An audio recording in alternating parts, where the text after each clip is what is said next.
नमस्कार प्यारे विद्यार्थियों, 7वीं कक्षा पाठ संख्या 7 स्कूल की छुट्टियां जो हम पढ़ रहे थे। पिछली कक्षा में हमने पढ़ा कि स्वामीनाथन अपना अंतिम सवाल लगभग आधा घंटा पहले अर्थात 4:30 बजे पूरा करके जब बाहर निकला तो उसे अटपटा सा लगा कि शायद उसे समय से पहले नहीं निकलना चाहिए था।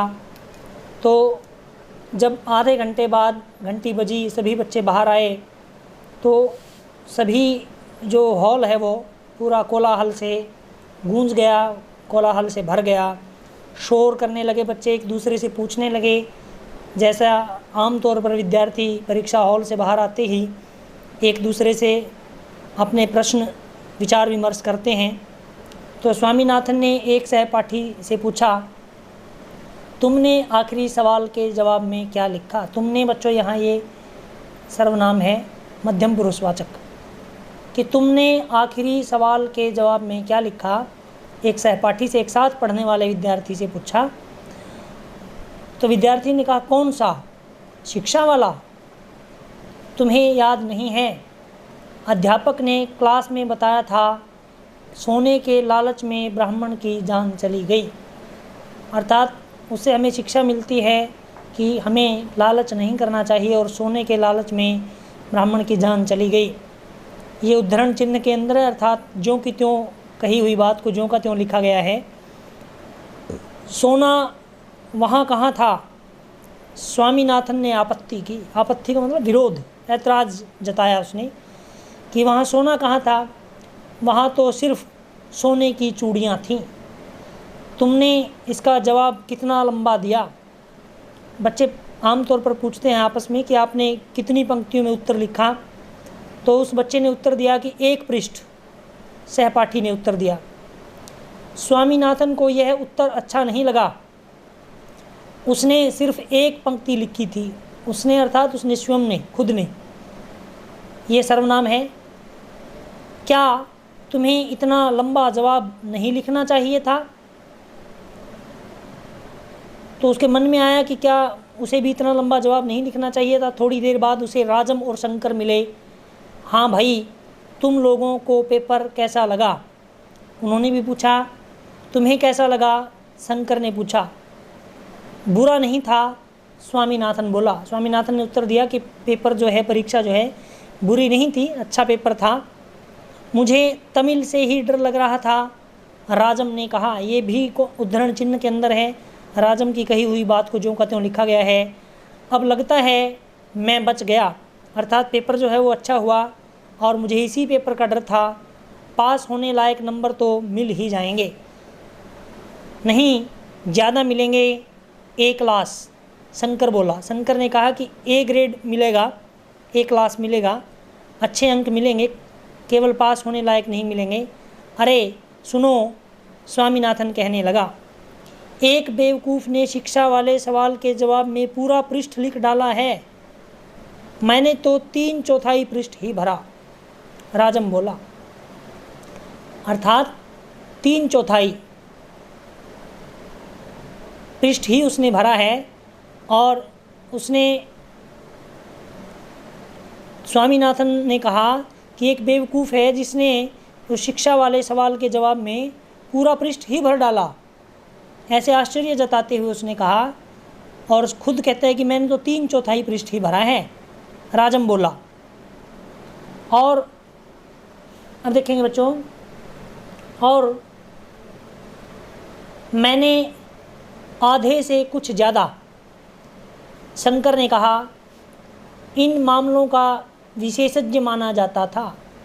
शंकर ने कहा, जो कि ऐसे मामलों में विशेष रूप से जिनको ज्ञान था, जिनको जानकारी थी, ऐसा माना जाता था।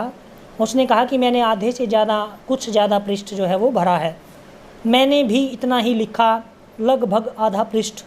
स्वामीनाथन अपनी अंतर आत्मा के घाव पर जैसे मरहम लगाते हुए झूठ बोल गया।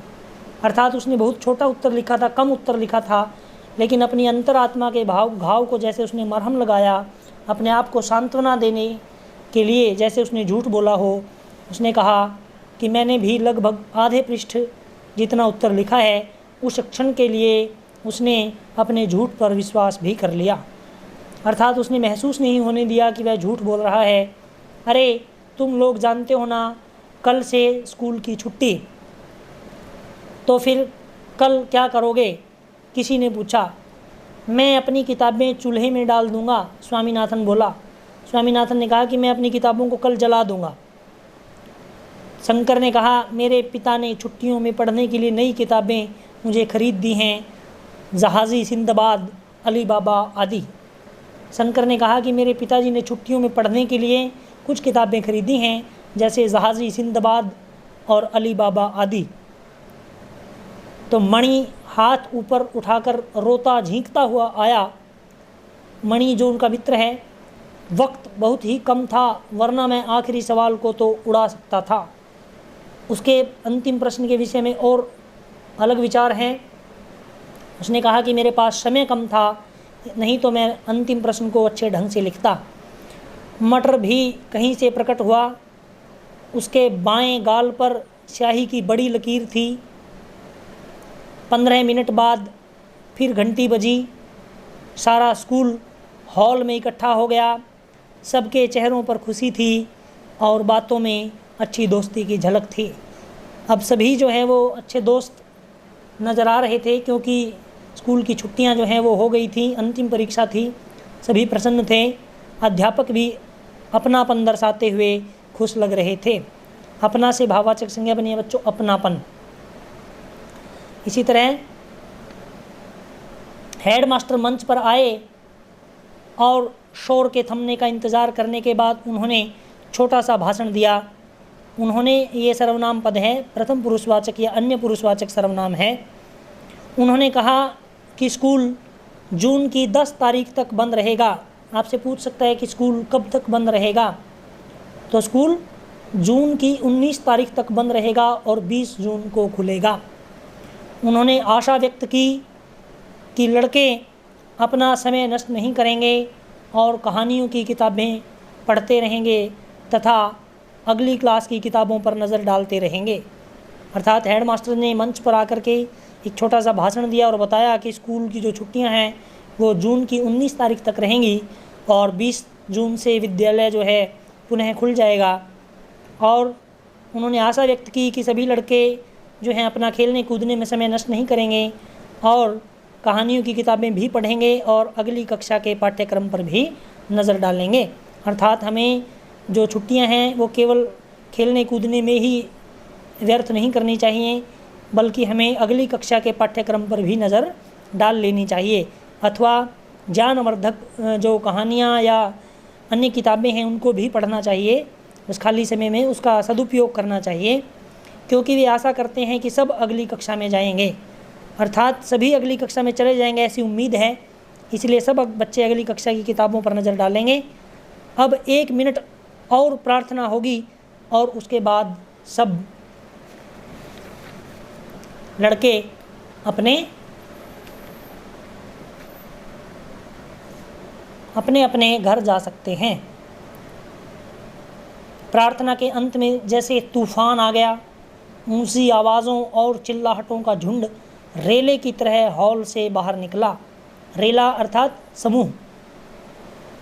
प्रार्थना जैसे ही खत्म हुई तो जैसे तूफान आ गया, बच्चे ऊंची ऊंची आवाज़ करते हुए और चिल्लाते हुए झुंड में, समूह में उस हॉल से बाहर निकले। मणि ने स्कूल के गेट पर तेज़ी से काम किया, किसी का कलम छीना, किसी की दवात और उन्हें तोड़ दिया। उसके पास आसपास लड़कों की खुशी और उत्तेजना से भरी भीड़ थी। अर्थात उसके पास लड़के जो है बड़े खुश थे, उत्तेजित थे, ऐसी भीड़ उसके पास थी। आसपास एक एक चीज़ के टूटने पर खुशी की चित्कार उठती थी। भले ही वो चीज़ें टूट गई, कलम, दवात उनकी, लेकिन उनको बड़ी खुशी थी कि अब जो है परीक्षाएं ख़त्म हो गई हैं और छुट्टियां हैं। उस क्षण के उत्साह में आकर स्वामीनाथन ने अपनी दवात खुद ही अपने सर पर उलट ली थी। ये देख सकते हैं आप चित्र में, ये जो चित्र है कि स्वामीनाथन ने अपनी ही दवात स्याही की अपने सिर पर उल्ट ली थी और बहती स्याही से उसकी आंखों के नीचे काले दायरे पड़ गए थे। पुलिस का एक सिपाही सड़क से गुजरा। मणि ने उसे आवाज़ दी, सिपाही जी, इन लड़कों को गिरफ्तार कर लो। इसके साथ ही सैकड़ों कंठों से निकले विजय घोष से आसमान गूंज उठा। यानी उन बच्चों ने इस तरह से चिल्लाए वो बच्चे, इस तरह से उन्होंने ऊंची आवाज़ की जैसे उन्होंने किसी युद्ध को जीत लिया हो, जैसे युद्ध का विजय घोष हो, और आसमान गूंज उठा। फिर कुछ और दवातें फोड़ी गईं तथा कुछ और कलम तोड़े गए। इस सारे तमाशे के बीच मणि जोर से बोला, कोई सिंगाराम की पगड़ी ले आए, मैं उसे रंग दूंगा। सिंगाराम आप देख रहे हैं चित्र में, ये जो चपरासी है स्कूल का, कहता है कि उसकी जो पगड़ी ले आएगा मैं उसे रंग दूंगा।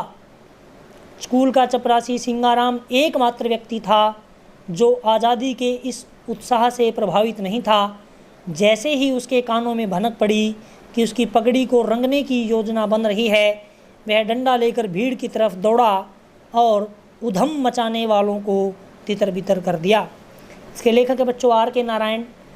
तो इस पाठ में आपने देखा कि बच्चे जब छुट्टियां होती हैं, जब उन्होंने अंतिम परीक्षा दी तो किस प्रकार से उत्साहित थे, किस प्रकार से उनके अंदर उत्तेजना थी, कितनी खुशी थी, और आने वाले जो खाली समय था उनका उसके बारे में सोच कर वे बहुत अधिक प्रसन्न थे और उनको अब किसी प्रकार का डर नहीं था, भय नहीं था। लेकिन पाठ में ये भी संदेश दिया गया है बच्चों कि हमें छुट्टियों का सदुपयोग करना चाहिए। इन छुट्टियों में हमें अगली कक्षा से संबंधित पाठ्यक्रम को भी पढ़ना चाहिए, और या अन्य ज्ञानवर्धक जो पुस्तकें हैं, चाहे वो कहानियों की पुस्तकें हैं या कोई अन्य पुस्तक है जिससे हम ज्ञान प्राप्त कर सकते हैं, उन पुस्तकों को पढ़कर हमें ज्ञानवर्धन करना चाहिए। और छुट्टियां केवल पढ़ने के लिए या फिर केवल खेलने के लिए नहीं होती। छुट्टियों में आप खेलें कूदें और साथ में अपना ज्ञानवर्धन भी करें। यह संदेश जो है इस पाठ के माध्यम से आपको दिया गया है। तो इसका आगे का जो अभ्यास कार्य है, जो प्रश्नोत्तर हैं, वो हम अगली कक्षा में करेंगे। धन्यवाद।